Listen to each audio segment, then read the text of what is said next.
ఈరోజు మన చందమామ కథల్లో భేతాల కథల్లో భాగంగా పద్మనాభుడి పెళ్ళి అనే కథ విందాం. కథ వినే ముందు నాదొక చిన్న రిక్వెస్ట్. మీరు గనక మా ఛానల్ని మొదటిసారి చూస్తున్నట్లయితే ప్లీజ్ తప్పకుండా సబ్స్క్రైబ్ చేయండి. ఇక కథలోకి వద్దాం. పట్టుబదలని విక్రమార్కుడు చెట్టు వద్దకి తిరిగి వెళ్ళి చెట్టుపై నుండి శవాన్ని దించి భుజాన వేసుకుని ఎప్పటిలాగే మౌనంగా శ్మశానం కేసి నడవసాగాడు. అప్పుడు శవంలోని భేతాళుడు, రాజా, చేపట్టిన కార్యం ఎన్ని కష్టాలకైనా ఓర్చి సాధించాలనే నీ పట్టుదల మెచ్చదగిందే, కానీ దుస్సాధ్యమైన దీనికి నిన్ను పురిగొల్పినవాడు బహుశా నీ పట్ల మిత్రత్వం నటించే శత్రువై ఉంటాడన్న అనుమానం నాకు కలుగుతున్నది.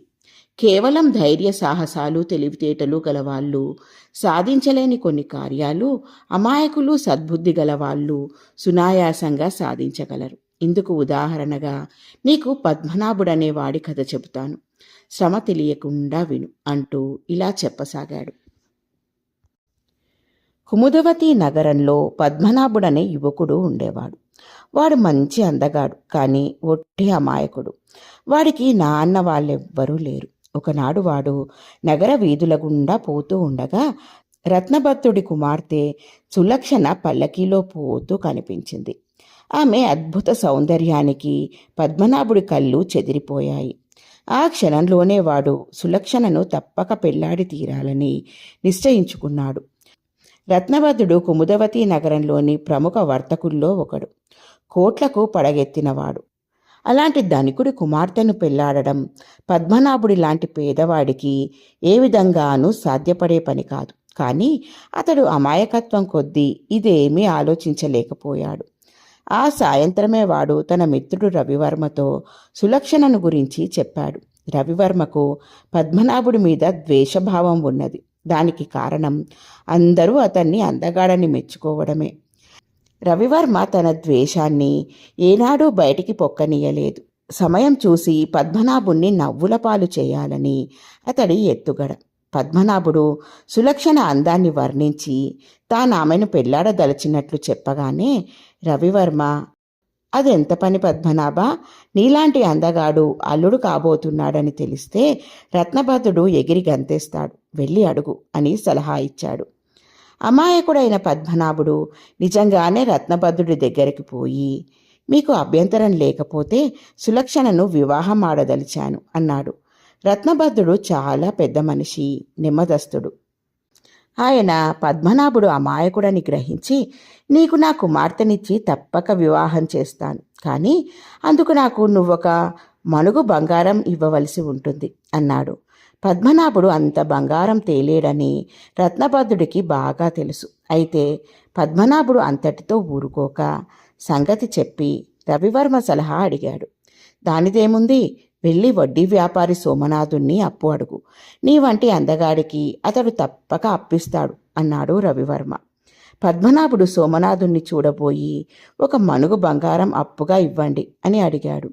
సోమనాథుడికి పద్మనాభుణ్ణి ఆట పట్టించి వినోదించాలని అనిపించింది. ఆ కారణంగా అతడు పద్మనాభుడితో, నీ అంతటి వాడికి నేను అప్పులు ఇవ్వడం ఏమిటి, ఆ కనబడే నది ఒడ్డున చెట్టు కింద భైరవ భైరాగి అనే అతనున్నాడు. అతను ఇనుము ఇత్తడి లాంటి వాటిని బంగారంగా మార్చే పరశువేది విద్య తెలుసు. వెళ్ళి అడిగావంటే నీకు ఉచితంగా మణుగు బంగారం ఇస్తాడు అన్నాడు. బంగారం ఉచితంగా లభిస్తుందన్న మాట విని పద్మనాభుడు చాలా ఆనందపడుతూ బైరాగి దగ్గరికి పోయి, ఒక మణుగు బంగారం ఉచితంగా ఇప్పించండి అన్నాడు. ఈ బైరాగి పెద్ద మోసగాడు. పరశువేది విద్య నేర్పుతానని అమాయకుల నుండి చాలా డబ్బు గుంజాడు. వాడలా కూడబెట్టిన డబ్బును గౌరముఖుడు అనే గజదొంగ దొంగిలించుకుపోయాడు. బైరాగి ఆ గజదొంగను పట్టాలనే ఆలోచనలో ఉన్నాడు. పద్మనాభ, నువ్వు అందగాడివే కాదు, తెలివైన వాడివి, ధైర్యవంతుడివిలా కనిపిస్తున్నావు. ఒక పని చెయ్యి, నగర పరిసరాల్లో అడవిలో గౌరముఖుడు అనే గజదొంగ ఉన్నాడు. వాణ్ణి పట్టి నా దగ్గరకు తీసుకువచ్చావంటే నీకు మణుగు బంగారం ఇస్తాను అన్నాడు బైరాగి. పద్మనాభుడు అడవికి పోయి అక్కడా ఇక్కడ వెతికి ఎలాగైతేనేం గౌరముఖుడు ఉన్న ప్రదేశం చేరాడు. గజదొంగ పద్మనాభుణ్ణి ఆదరంగా చూసి, ఏం నా ముఠాలో చేరాలని వచ్చావా అని అడిగాడు. అదేం కాదు. భైరవ భైరాగి నిన్ను తన దగ్గరికి తీసుకువస్తే నాకు ఉచితంగా మనుగు బంగారం ఇస్తానన్నాడు. దయచేసి నాతో రా అన్నాడు పద్మనాభుడు దీనంగా. గౌరముఖుడికి పద్మనాభుడు పరమ అమాయకుడని అర్థమైంది. వాడు అతడి ఆధారంగా చిన్న తమాషా చేయదలిచి, నీకు మనుగు బంగారం ఏం కర్మ, 10 మనుగుల బంగారం దొరికే మార్గం చెబుతాను.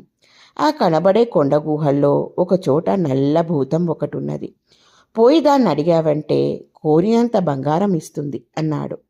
ఆ మాట విని పద్మనాభుడు సులక్షణతో తన పెళ్లి జరిగిపోయినంతగా ఆనందపడుతూ గుహలకేసి వెళ్ళాడు. అక్కడ ఒక గుహ ముందు బండరాతి మీద నల్లభూతం కూర్చుని ఉన్నది. నిజానికి ఈ నల్లభూతం ఎవ్వరికీ హాని కలిగించేది కాదు. కానీ దాని భయంకరమైన రూపం చూసి జనం భయకంపితులై పారిపోయేవారు. కానీ అమాయకుడైన పద్మనాభుడు అది కనబడగానే సంతోషంగా దగ్గరికి పోయి తన కథ యావత్తూ చెప్పుకుని, రత్నభద్రుడి కుమార్తె సులక్షణతో నా పెళ్లి జరగాలంటే నువ్వు సాయం చేయక తప్పదు. ఒక్క మనుగు బంగారం ఇచ్చావంటే బతికినన్నాళ్ళు నీ మేలు మరవను అన్నాడు. అంత నిర్భయంగా ఒంటరిగా తన దగ్గరికి వచ్చిన పద్మనాభుడు ఎంత అమాయకుడో, ఎలాంటి నిర్మల హృదయం కలవాడో నల్లభూతానికి తెలియడంతో దానికి అతడి పట్ల చాలా ఆదరం కలిగింది. భూతం లేచి గుహలోకి పోయి దగదగ మెరుస్తున్న 4 వజ్రాలు తెచ్చి పద్మనాభుడికి చూపుతూ, నీకు కావాలంటే మనుగు బంగారం కాదు, లక్షల కోట్ల విలువ చేసే ఈ వజ్రాలు ఇవ్వగలను.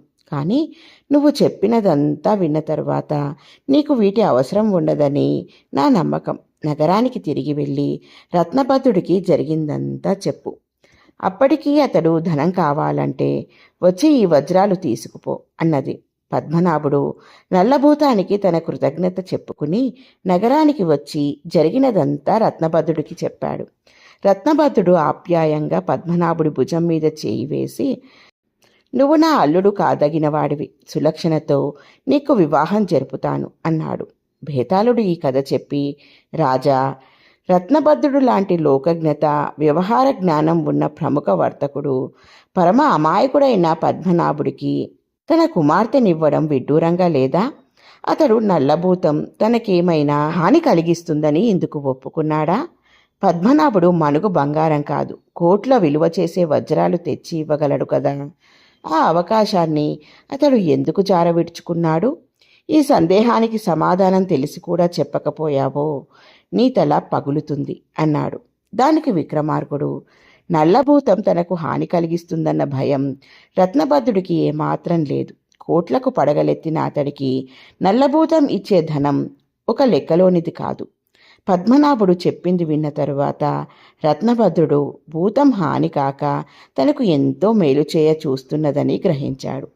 అది పరోక్షంగా పద్మనాభుడి ద్వారా అతడికి ఒక జీవిత సత్యాన్ని తెలియపరిచింది.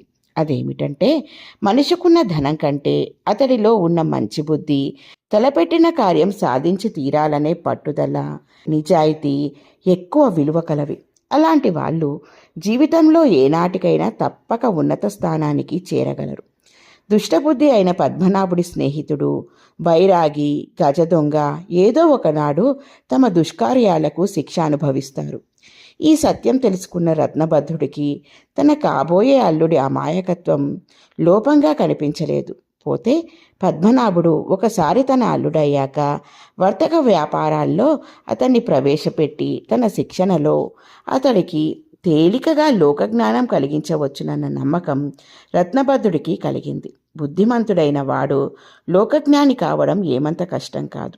ఇలా ఆలోచించే రత్నభద్రుడు పద్మనాభుణ్ణి తన అల్లుణ్ణి చేసుకోవాలని అనుకున్నాడు అన్నాడు.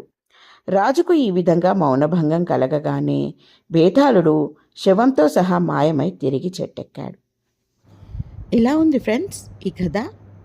బాగుంది కదూ? నచ్చిందా? అయితే లైక్ చేయండి. మీ బంధువులకు, స్నేహితులకు ఈ కథలను షేర్ చేయండి. మరిన్ని మంచి మంచి కథల కోసం మా ఛానల్ను తప్పకుండా సబ్స్క్రైబ్ చేయండి. మరొక మంచి కథతో మళ్ళీ కలుద్దాం. ఉంటాను మరి.